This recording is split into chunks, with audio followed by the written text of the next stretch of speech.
The next exercise is going into a little bit more extension, which will feel nice after doing all of that abdominal work into flexion.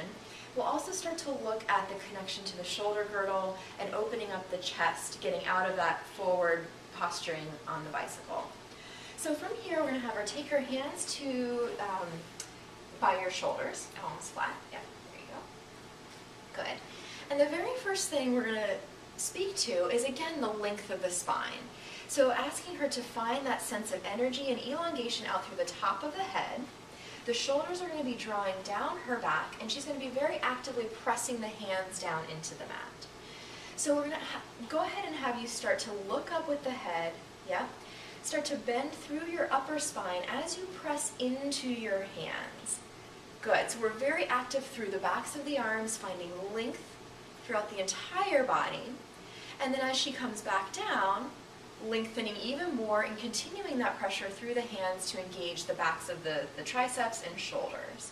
Good, do another one like that. That was great. Good, so we can see this nice curve happening through her spine. She's lengthening but still maintaining that connection to her belly, and then still pressing into the hands as she lengthens and lowers to come all the way down. Very nice. Go ahead and do one where you just push up into your low back and just kind of press up without thinking about it. So you can kind of see the difference where that is making her crease a whole lot in her lumbar spine and not really connecting her to her shoulders and to the elongation of her back. So we're going to go into an exercise called single leg kick.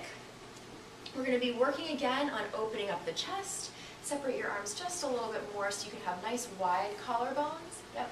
And the eyes can be looking up just a little bit, looking for that extension through the thoracic spine, openness through the chest, yes, and connection through the armpits here. So before we even start the exercise, she's working just to maintain this position. Again, the abs are drawing in a little bit here to support the low back in this posture. Then the movement is going to happen with the legs. So we're going to take one leg, we'll start with the left, and just kick, bend the knee. We're going to kick it once, and then you kick it twice, and then you're going to straighten it out and lift it up and lower it back down. So we're going to do the other leg. So we kick once, twice, and then lift it up, stretch and straighten, and lower down. Good. Again, kick once, twice, and then lift from the hamstrings and glutes and lower. Good. So while this coordinated movement is happening through the lower body, stretch, good, and lower. She's having to maintain that connection through her upper half as well. Really nice. One more time. And lower. Good. And then after doing some extension for a little bit, you might want to sit back into that child's pose position and just stretch the back out into flexion to reverse the curve. So the next exercise we're going to do is called double leg kick. We're going to start with the hands clasped behind the back, and you can do like you were before. Yeah. As high up onto the back as you can. So this is already a nice shoulder stretch for a lot of people.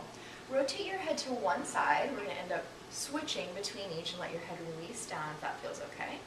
So even this is a nice stretch for the neck and for the upper back and shoulders. The legs are going to be together, and we're going to have her kick the legs 3 times. So kick the legs 3, 2, 1, and then press the legs down, stretch the arms straight behind you. Good. And then rotate the head the other way as you bend the elbows here for the kicks. Good. And then press the feet all the way down to the mat. Good. Open the chest, really nice. And then lower and kick. So as she's going through her kicks, we're trying to keep, again, as much stability through the pelvis as possible, so there's not a lot of rocking going on, but that she's activating, once again, the hamstrings and the glutes in order to kick and bend those knees. Do one more time.